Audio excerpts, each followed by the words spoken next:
permettant d'exprimer différentes émotions, dont la joie et le plaisir. Le sourire révèle qui nous sommes et notre état d'esprit. Ainsi, un bébé qui sourit émerveille tandis qu'un sourire de mépris ou d'ironie énerve et laisse perplexe car plusieurs significations se cachent derrière ce mécanisme cérébral.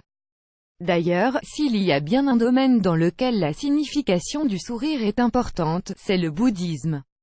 En effet, le sourire de Bouddha est l'expression d'un amour altruiste sans aucune limite et fondé sur une juste connaissance des choses.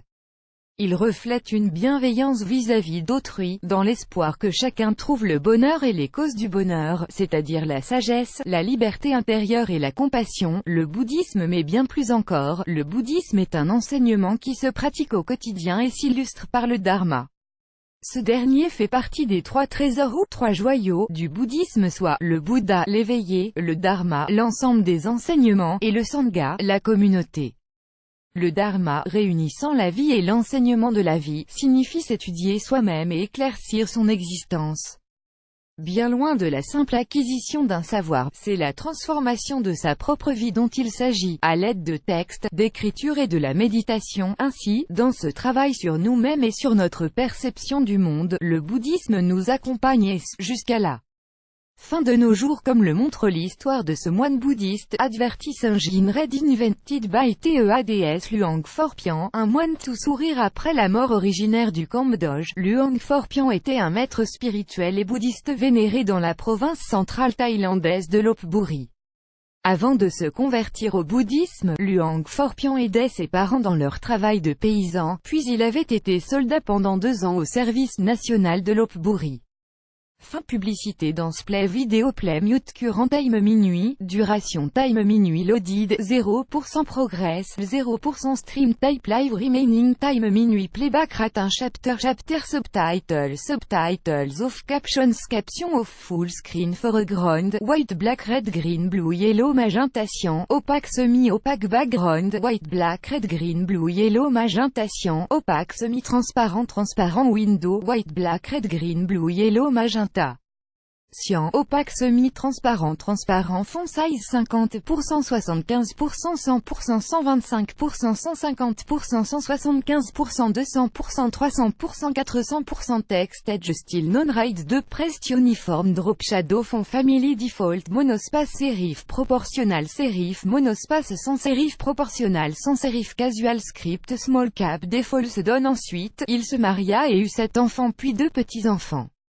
Cependant, à 49 ans, il décida de se tourner vers le bouddhisme pour la 3e fois dans sa vie.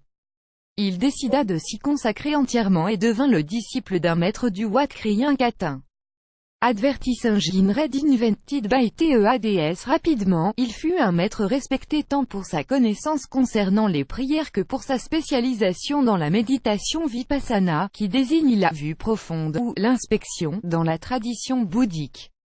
De même, sa bonne humeur constante et sa sagesse firent de lui un moine apprécié de tous.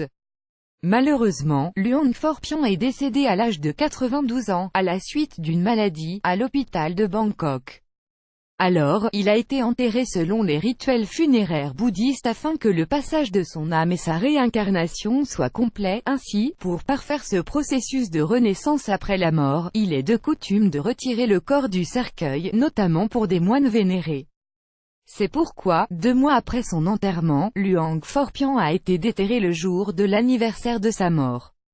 Et, ses disciples ont eu la merveilleuse surprise de constater que son corps était toujours en bon état et qu'il affichait un sourire, prouvant son Tukadam. Advertising Read Invented by TEADS Le Tukadam désigne l'état spirituel dans lequel se trouve le moine. Il s'agit d'un état méditatif synonyme de paix ultime et de nirvana car toutes les souffrances de l'individu sont anéanties, mettant fin au cycle du karma et de la vie. Désormais, les disciples de Luang Forpian sont rassurés sur le bien-être de leur maître et ils continueront de prier pour lui jusqu'à ce qu'une cérémonie de repos finale ait lieu le 100e jour de sa mort.